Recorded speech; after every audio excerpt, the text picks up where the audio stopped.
Today I'm considering product safety and whether or not the current standards for safety will remain following an exit from the EU, and whether or not we'll have the same rules, and whether or not companies that trade within the UK and trade into the EU at the moment will continue to be able to do that without extra rules and extra requirements placed upon them.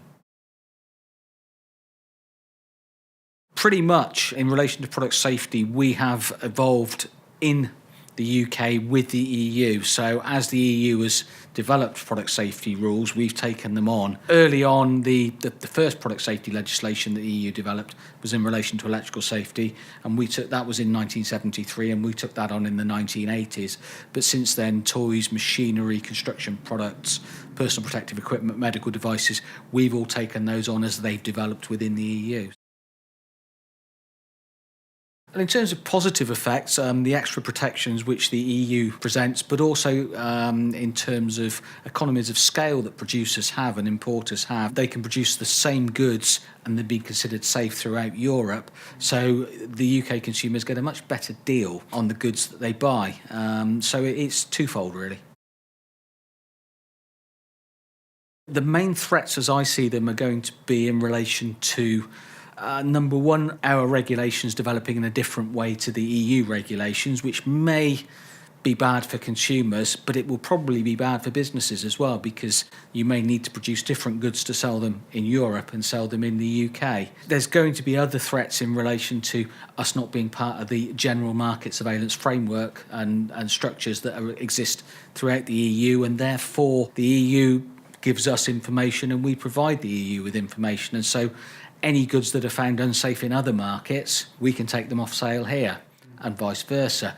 We stand a risk of actually losing that if we're not within the EU systems. I think the key takeaway message is going to be that it's complicated and it needs a lot of thought and it needs a lot of consideration to make sure that any Brexit deal makes sure that we are still at least involved in the institutions and the agencies and the framework which allows us to do our job effectively in trading standards as market surveillance officers. Hopefully that message will get through. Trading standards does need a lot more resource to do the job effectively. At the moment, we can't do the job effectively, and that needs to change. There is always the opportunity that we could actually strengthen our safety requirements, but that will require industry to take extra measures as well, but we also need the resources to be able to police those effectively. So whilst it is possible that we can actually have higher standards of safety in the UK than the rest of Europe, we would need the resources for trading standards and other market surveillance agencies to make sure that they are enforceable, but we would also then run the risk that our goods would be more expensive, UK industry wouldn't be as competitive. That's an unknown at the moment because we don't know exactly how Brexit's going to occur and what things we're going to remain in and what things we're not going to remain part of. I mean, clearly policy is stated at the moment we're not going to be in the single market or the customs union, but in relation to product safety in particular, there are lots of European market surveillance structures and agencies, and also high-level agencies for product approvals, chemical approvals, things like that, that if we are to do the job effectively within the EU legislative paradigm, we will need to remain within those. But that's obviously up to the negotiations to retain that particular facility, particularly in relation to databases and things like that as well.